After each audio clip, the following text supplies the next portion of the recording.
Boys and girls, listen up.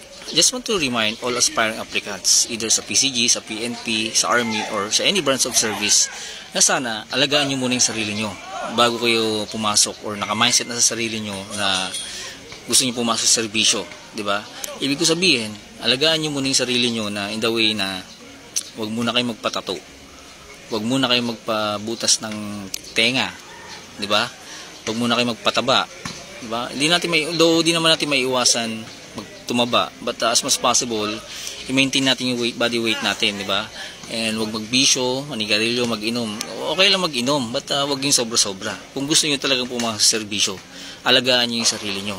Kasi pag bumagsak kayo sa isang process during recruitment, magba-back to zero ka na naman. Aabangan mo na naman yung recruitment, di ba? So, yung iba kasi, saka lang magre-ready, saka lang papatanggal yung mga bawal pag nandyan na yung recruitment. So, it's too late na yan, di ba? DQ ka na agad yan. Kasi, kaya nabanggit ko to, may mga aspiring applicants na DQ. And nagme-message sa akin, so wala akong magawa kundi i-comfort sila na ganito na lang gawin nila, hintayin na lang yung next process or next recruitment if ever, diba? So I just realized na bakit ganun. Kung gusto talaga nila pumasok sa serbisyo, bakit di pa nila dati pa pinatanggal yan? Yung butas sa tenga, dapat dati pa pinasarado yan, diba? Yung tato, dapat di mo na magpatato. Kasi madali lang yung mga yan. Madali lang yan pag nasa serbisyo na kayo.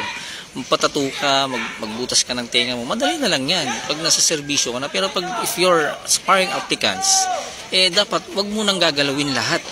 Diba? Wag mo nang gagalawin yung katawan mo. Ako personally, pinagmamalaki sa sarili ko. Sa sarili ko ka naman, hindi sa ibang tao.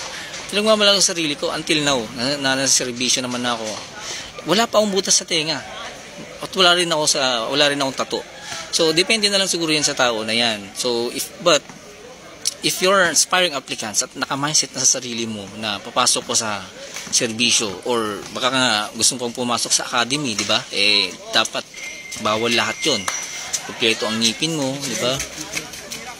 Lahat, very strict sila pag gusto mong pumasok sa academy. Di ba? So, dapat alagaan mo na ang sarili. Kung talagang gusto mo pumasok sa serbisyo, kung tsaka ka lang gagalaw, tsaka ka lang papalakas, tsaka mo lang ayusin sarili mo pag nandiyan ang recruitment, so it's too late. So much better, ilang years pa lang, di ba? Habang naghihintay ka ng recruitment sa any branch of service, magpalakas, di ba? Magpalakas, huwag galawin yung mga ibang katawan.